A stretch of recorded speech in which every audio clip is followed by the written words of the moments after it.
जो सबूत है, साक्ष्य, एक बार वो आ जाए। और रितेश्वर जी, मैं सदगुरु आपको यहां पर बुलाना चाहूंगा। आप एक बार मुझे समझा दीजिए, फिर रशीदी जी से भी पूछूंगा। ये जो तस्वीरें आई हैं, इसको देखकर ये है शिवलिंग है? अब कोई साक्ष्य की जरूरत है? मतलब अब तक तस्वीरें नहीं आई थी तो कहा जा रहा था कि ये ऊपर जो है ये फाउंटेन है। देखिए अमन जी, ये स्पष्ट रूप से शिवलिंग नजर आ रहा है। और ये अब पूरी दुनिया में जितने भी लोग हैं, अन्य धर्मों के लोग भी ये कहने लगे हैं कि ये साक्षात शिवलिंग है। जहां तक इन्होंने फाउंटेन बनाकर उसमें छिद्र किया है, उस छिद्र से भी कुछ बनना बिगड़ना नहीं। यद्यपि इनको सोचना चाहिए था कि एक साधारण सी बात पर जहां मौत के फतवे जारी हो जाते हैं, वहीं हमारे महादेव के ऊपर जो कहा जा रहा है थोड़ा बहुत खंडित किया है। थोड़ा सा पीछे अगर हो जाए, खंडित किया गया है। ये खंडित किया गया है। खंडित किया गया है। आप देख रहे हैं सीमेंट डाला गया ऊपर से, उसको हटाए गए हैं। और ये कितना प्राचीन शिवलिंग है। और ये सीमेंट कब डाले गए हैं ये भी वो तय कर लेंगे, जांच कर लेंगे। ये सीमेंट वाली आकृति देख पा रहे हैं, गोलाकार। लेकिन आप जरा सोचिए महादेव के धार्मिक अस्तित्व पर। और ये फाउंटेन भी तो हो सकता है ना? ये फाउंटेन नहीं है। मैं कहता हूं ये निकल के आएगा, आज आप याद रखेंगे। मैं आपके स्टूडियो में आया हूं, तो कोर्ट से तय होगा ना, फाउंटेन कोर्ट तय करेगी ना। लेकिन आप पक्का मानिए ये शिवलिंग है। नंदी उधर देख रहे हैं, नंदी के तरफ ये शिव बैठे हुए हैं, यही शिवलिंग है। ये शिवलिंग है। और ये खंडित, ये जो जगह जगह से खंडित किया गया है। मतलब किसी ने नुकसान पहुंचाने की चेष्टा सिर्फ यहां नहीं की गई। हम तो ये कहेंगे, मांग भी करेंगे कि मथुरा का भी संरक्षण किया जाए, नहीं तो अंदर अंदर मथुरा में भी बहुत सारी चीजें बदल दी जाएंगी। और ये हम जा भी रहे हैं कोर्ट में, वहां हम जाकर के उससे संरक्षण की मांग करेंगे। ये स्पष्ट शिवलिंग है। मैं आपको एक बहुत प्यारी बात बताने जा रहा हूं। छत्तीसगढ़ एक जगह है, छत्तीसगढ़ में एक खरौद जगह है, शिवरी नारायण, जहां भगवान राम और सबरी का जगह है। वहां बहुत प्राचीन एक शिव मंदिर है जिसमें 1 लाख छिद्र हैं शिव जी के भीतर में। वो खंडित कर दें, छिद्र कर दें। उसका नाम है लक्षलिंग महादेव। और ये 8वीं शताब्दी का है। और वो मैं लाया था मोबाइल में, मैं मोबाइल लाना भूल गया। तो उस शिव की भी हम पूजा करते हैं। अगर ये अच्छा, ये त्रिशूल, ये मस्जिद की दीवारों पर त्रिशूल। अभी ये कहेंगे दीने इलाही। अब दीने इलाही की बात करेंगे, औरंगजेब थोड़ी ना इतना सेकुलर था, दीने इलाही की बात करेंगे ना। ये अकबर और इसके दीने इलाही की बात करेंगे कि उसने बनाया था, वो त्रिशूल बना दिया था। दीने इलाही की बात कर दी थी। दीने इलाही को तो इस्लाम ने खारिज कर दिया। अकबर को वापस आना पड़ा था दीने इलाही को वापस लेकर के, उनको स्वीकार नहीं किया गया था। ये सब बातें ये जानते हैं, रशीदी जी भी जानते हैं। लेकिन लड़ाई लड़ रहे हैं, अब अपने कौम की लड़ाई लड़ रहे हैं। लेकिन ये न्यायोचित लड़ाई नहीं है, कौम की लड़ाई नहीं है। ये तो कुछ लोग लड़ रहे हैं, कुछ लोग लड़ रहे हैं। आप समझ लीजिए, मैं आपको बता रहा हूं। मैं पूछ लेता हूं, हो सकता है उनका भी हृदय परिवर्तन हो गया हो। रशीदी, हो गया। मौलाना साजिद रशीदी जी, ये तस्वीरें देखकर आपको कुछ समझ आ रहा है रशीदी जी? अब आपको लग रहा है अभी भी ये वही है रशीदी जी? हाँ जरूर, मैं नहीं बोलूंगा। आप बोल सकते हैं। आपका हुआ क्या हृदय परिवर्तन? इनका हो गया क्या? जी। नहीं, इनका तो शुरुआत से शिवलिंग के साथ पहले आप इन्हीं का कर रहे हैं। नहीं, मैं हृदय धर्म परिवर्तन की बात नहीं कर रहा। हृदय परिवर्तन वो आपका हुआ होगा, धर्म परिवर्तन मैं बहरहाल इसकी बात कर रहे थे। जी हाँ बिल्कुल रशीदी जी। आप ये त्रिशूल मस्जिद में, देखिए मतलब ये औरंगजेब तो नहीं बना कर गया ना? सबसे पहले तो जी बिल्कुल, ये रिपोर्ट लीक हुई है। वो कोर्ट कार्रवाई करेगा। रिपोर्ट जब इस पर भी कोर्ट ही कार्रवाई करेगा। इस पर भी मैं और आप नहीं कर सकते। ठीक, लीक हुई है, वो इनलीगल है। ठीक है। और हम मांग करते हैं कि इसकी सीबीआई जांच होनी चाहिए। डर लग रहा है? सीबीआई जांच होनी चाहिए। डर क्यों लगेगा? डर लगता है। अगर देश में कोर्ट ना हो, से वही डर रहा है जिसको समझ में आ गया कि चोरी पकड़ी गई है। मेरे भाई, छोटे भाई, छोटे भाई, चलिए ठीक है, आप बोल लीजिए। देश में जब तक संविधान है, जब तक कोर्ट है, हमें कोई डर नहीं है। बिल्कुल हमें कोई डर नहीं है। बिल्कुल। डरे तो वो जिसके पास साक्ष्य और सबूत ना हो। डरे तो वो। देखिए ये मस्जिद जो है ना, इसका मैं आपको एक इतिहास बता देता हूँ। मस्जिद, हाँ, इसका इतिहास एक सबूत है। कोई मस्जिद का सबूत है क्या? वैसे सुन लीजिए ना, बीच बीच में बोलते नहीं, बुरी बात है। नहीं, मस्जिद का सबूत आपने, मैं बता रहा हूँ ना। चलिए बताइए। ये 844 यानी 9वीं सदी की मस्जिद है। आप सोच सकते हैं 9वीं सदी में शाह इब्राहिम शर्की नाम से एक साहब थे। 844 कौन सा इतिहास पढ़कर आए? मैं बता रहा हूँ ये त्रिशूल।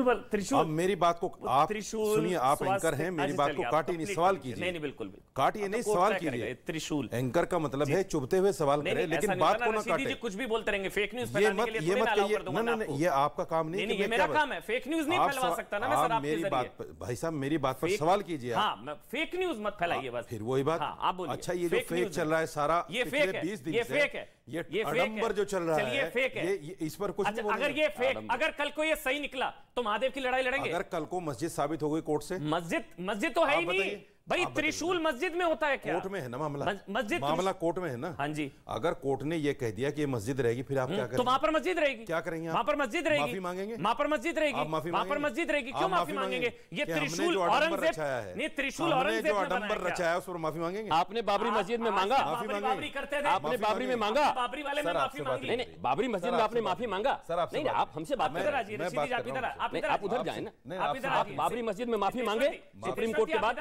सुप्रीम कोर्ट ने साबित कर दिया, सुप्रीम कोर्ट ने साबित कर दिया रशीदी जी। आप बोलिए, क्या आप बताइए, क्या आप लोगों ने माफी मांगा? नहीं नहीं नहीं, देखिए नाराज मत होइए, आप पहले नाराज मत होइए, चोरी पकड़ी गई है तो नाराज मत होइए। देखिए बरसों से ये चीज रखी गई थी रशीदी जी, बरसों से ये रखा गया था। कोर्ट तय करेगा, जिसने लीक किया होगा उसको सजा होगी। आप महंत हैं, सुनिए उसको बीच में मत बोलिए। देखिए महंत का बोलने दीजिए। महंत बोल करके तो इतने मंदिर तोड़ दिए गए, महंत बोल करके तो हिंदुस्तान की संस्कृति मिटा दी गई, महंत बोल करके तो हमें मंदिरों में बिठा दिया गया। आप क्या चाहते हैं हम संस्कृति की बात ना करें? आप ही बोल लीजिए। आप बोलिए। नहीं आप बोलिए। मैं तो पूछ रहा हूँ बाबरी मस्जिद में आपने माफी मांगी? मैं यहाँ आपसे लड़ने नहीं, आप बताइए, लड़ाई की तो बात ही नहीं है। आपने माफी मांगी? सबूत आ गया, लड़ाई नहीं, अब तो माफी का टाइम है। माफी क्यों बोल रहे हैं आप? ये आपका भड़कना, लड़कना, अड़ना बता रहा है कि आप कहीं ना कहीं हार रहे हैं। बहुत संवेदनशील हूँ, आपको पता है। देश देख रहा है कि आप जो भड़क रहे हैं, अकड़ रहे हैं, लड़ रहे हैं। रशीदी जी ये बता रहा है कि आप कहीं ना कहीं झूठ की नाव पर चल रहे हैं। के करोड़ों ये दर्शकों को पता है कागज की कि नाव मैं बहुत संवेदनशील हूँ। मैं बोल लूं, और संवेदनशीलता से आप बोले, मैं बोल लूंगा, बोलिए। कागज की नाव ज्यादा नहीं चलती, मैं बोल लूं। सच्चाई छुप नहीं सकती बनावट के वसूलों से, खुशबू आ नहीं सकती कभी कागज के फूलों से। बस इसी बात, आप बात करें, इसी बात पर रहिए। मैं इसकी हिस्ट्री बता रहा था, ये मैं ऐसी जबानी नहीं बता रहा हूं, ये अकबर के दौर से पहली मस्जिद है, इसमें कोई दो राय नहीं है। और एक और सत्य बताता हूं मैं आज आपको, जहां आज के वक्त में गौरी श्रृंगार की पूजा हो रही है, वो दरअसल कनाती मस्जिद का फर्श है। क्या बात है? वहां कनाती मस्जिद थी आज से 60 साल पहले, आज से यानी आजादी के बाद भी थी, कनाती मस्जिद के नाम से, कनाती मस्जिद के नाम से। उसी मस्जिद के फर्श पर आज गौरी श्रृंगार की पूजा हो रही है। और वहां एक शाह साहब का मजार भी है, जिसको आप 1937 का जो दीन मोहम्मद का केस है, दीन मोहम्मद इस मस्जिद के मुतवल्ली थे, इस मौजूदा मस्जिद के मुतवल्ली थे। और उन्होंने स्टेट के खिलाफ एक अर्जी लगाई थी, जिसमें 1937 में एक फैसला आया।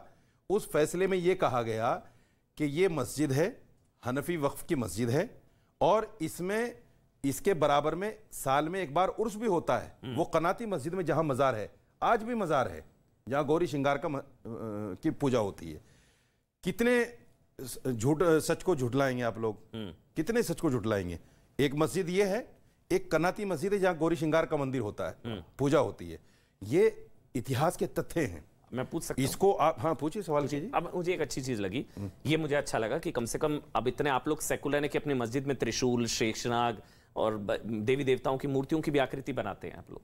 ये तो बस सेकुलरिज्म की बहुत अच्छी मिसाल है, तो तालियां बजनी चाहिए आपके लिए कि मस्जिद में आप लोग त्रिशूल की आकृतियां, देवी देवताओं की आकृतियां, शेषनाग की आकृति, ये सारी चीजें मस्जिद में कैसे होती हैं? एक बात मुझे आप बताइए। जी बिल्कुल बिल्कुल बिल्कुल। महात्मा जी से मेरी दोस्ती, मोहब्बत, प्यार, अगर मैं इनको अपनी मस्जिद में बुलाऊं और ये बैठकर मस्जिद के किसी हिस्से में मुझसे कहने लगे कि साहब मैं 2 मिनट जो है ध्यान लगाना चाहता हूं, ऊपर वाले को याद करना चाहता हूं, और इन्होंने बैठकर वहां त्रिशूल बना दिया। अच्छा, त्रिशूल तो क्या मस्जिद मंदिर बदल जाएगी? ये सर्वे टीम बनाकर आई होगी, ये सर्वे टीम बनाकर तो नहीं आई। अहदे अकबरी का है। अकबर ने जब दीन इलाही चलाया, तो ये मस्जिद सेंटर हुआ करती थी। अच्छा, तो ये अकबर भी भक्त था, समझते हो? अकबर भी सनातनी था, औरंगजेब भी सनातनी था। दीन इलाही आ गए ना, मैंने कहा था आएंगे। इतना झूठ मत बोलिए रशीदी जी, इतना मत बोलिए, समझते हो? इतना झूठ मत बोलिए। पता आप कल को मेरे को ये कहेंगे कि औरंगजेब भी सनातनी था और औरंगजेब ने त्रिशूल बनाया था। औरंगजेब ने जो है सनातनी, ये त्रिशूल औरंगजेब ने बनाया था क्या? अरे बस करिए ना, इतना झूठ मत बोलिए। दीन इलाही, सुधांशु त्रिवेदी आप कोई नहीं होते मुझे ये कहने वाले कि मैं झूठ बोल रहा हूं। अगर ये बात आप करेंगे तो अगर आप बोलेंगे कि ये त्रिशूल, देवी देवताओं की मूर्तियां ये अकबर औरंगजेब ने बनाई थी। मैं आपका गेस्ट हूं, अगर आप मुझे ये कहेंगे कि आप झूठ बोल रहे हैं तो आप सरेआम मंदिर तोड़कर मस्जिद बना दिया गया और ये कह रहे हैं कि हमने पूजा का, आप झूठ बोल रहे हैं तो मैं मान पूजा का अधिकार दिया था। उपासना का मैं अधिकार आपका दिया गेस्ट हूं। और आपने त्रिशूल बना और दिया। गेस्ट होने के बाद आप मुझसे कह रहे रशीदी हैं साहब, हमने- मजाक का भी हद होता है। चलिए क्या अमन यार, किस तरह की ये पत्रकारिता भारत वर्ष में आप आ जाइए। अफसोस है मुझे इस रितेश्वर पत्रकारिता जी, पर। सुधांशु त्रिवेदी और अमीक जमई मेरे साथ जुड़ चुके हैं। सुधांशु त्रिवेदी जी, अब लड़ाई की कोई वजह मुझे नहीं लगता